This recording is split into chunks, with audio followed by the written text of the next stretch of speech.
Hi hello எல்லாருக்கும் வணக்கம் and welcome back to our channel. இப்போ பார்த்தீங்கன்னு வச்சுக்கோங்களேன், பூர்ணிமா ரவி, பிக் பாஸ் பூர்ணிமா ரவி இவங்க ரொம்ப ஓவர் திமிரா வந்துட்டு நிறைய அட்டிடியூட் காமிச்சு வந்துக்கிட்டு இருக்காங்களாம்.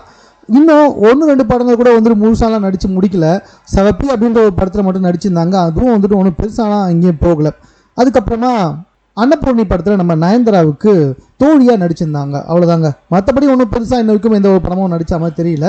இப்போ சமீபத்தில் வெளிவந்த ட்ராமா அப்படின்ற ஒரு படத்தில் வந்துட்டு இவங்க நடிச்சிருக்காங்க. ஆனால் கொஞ்சம் பாருங்களேன், இப்போ தான் நடிச்சிருக்காங்க. ஆனால் அந்த படத்துடைய ஆடியோ லான்ச்சுக்கும் அந்த படத்துடைய ப்ரெஸ் மீட்டுக்கும் அந்த படத்துடைய எந்த ஒரு ப்ரொமோஷன் நிகழ்ச்சிக்கும் அவங்க போகவே இல்லை. சரி, இது குறித்து அந்த படத்துடைய டீம், அதாவது விவேக் பிரசன்னா, சாந்தினி, இவங்க எல்லாம் கலந்துக்கிட்டாங்க. ஸோ இவங்க கிட்ட வந்துட்டு இன்டர்வியூவில் கேட்கப்பட்ட கேள்வி என்னன்னா, இந்த மாதிரி வந்துட்டு நம்ம பூர்ணிமா ரவி எந்த ஒரு ப்ரொமோஷன்லையும் வரலையே ஏன் அப்படின்னு சொல்லி கேட்டதுக்கு, எங்களுக்கே காரணம் தெரியலங்க, எங்களை ஏன் கேட்டுக்கிட்டு இருக்கீங்க, எங்களுக்கே காரணம் தெரியல. அதுவும் இல்லாமல் அவங்கள பற்றிலாம் பேசி தேவையில்லாமல் நம்மளே வந்துட்டு அவங்களுக்கு ப்ரொமோஷன்லாம் பண்ண தேவையில்ல, வரல அவள் தான் விட்டுடலாமே அப்படின்ற மாதிரி வந்துட்டு சொல்லிட்டாங்க.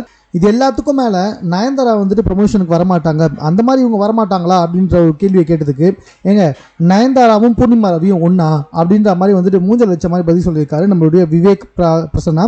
ஸோ அது மட்டும் கிடையாது, இப்போ தான் வந்துட்டு நடிக்க ஆரம்பித்து வந்துக்கிட்டு இருக்காங்க. அதுவும் இல்லாமல் இந்த படத்துக்கு நிறைய வந்துட்டு ப்ரொமோஷன்ஸ்லாம் கொடுத்துருக்காங்க.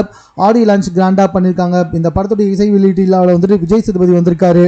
மேலும் இந்த படத்தில் வந்துட்டு மறுபடியும் சித்ரா வந்துட்டு பாடியிருக்காங்க. இப்படி இந்த படத்துக்கு நிறைய ப்ரொமோஷன்ஸ் கொடுத்துருந்தாலும் அந்த ப்ரொமோஷன் எதுலேயுமே வந்துட்டு பூர்ணிமா ரவி கலந்துக்கவே இல்லை. இப்போ தான் நடிக்கவே ஆரம்பிச்சிருக்காங்க, அதுக்குள்ளே இவ்வளோ திமிரு தேவையா? ஏன்னா ஏற்கனவே நிறைய நடிகர் நடிகைகள் ப்ரொமோஷனுக்கு வரமாட்டேன், அப்படி வரணும்னா எக்ஸ்ட்ரா காசு கேட்டு வந்துக்கிட்டு இருக்காங்க. அப்படி இருக்கும்போது பூர்ணிமா ரவி இப்போ தான் ஆரம்பிச்சிருக்காங்க, ஆனால் அதுக்குள்ளேயே இவ்வளோ திமிரு தேவையா அப்படின்ற மாதிரி வந்துட்டு எல்லாமே அவங்கள திட்டி தீர்த்து வந்துக்கிட்டு இருக்காங்க. ஸோ உங்களுக்கு இது குறித்து என்ன தோணுது அப்படின்றத கமெண்ட்டில் தெரியப்படுத்துங்க. மேலும் இது போன்ற செய்திகளை உடனுக்குடன் தெரிந்து கொள்வதற்கு நம்ம சென்னை சேனலை சப்ஸ்கிரைப் பண்ணுங்கள்.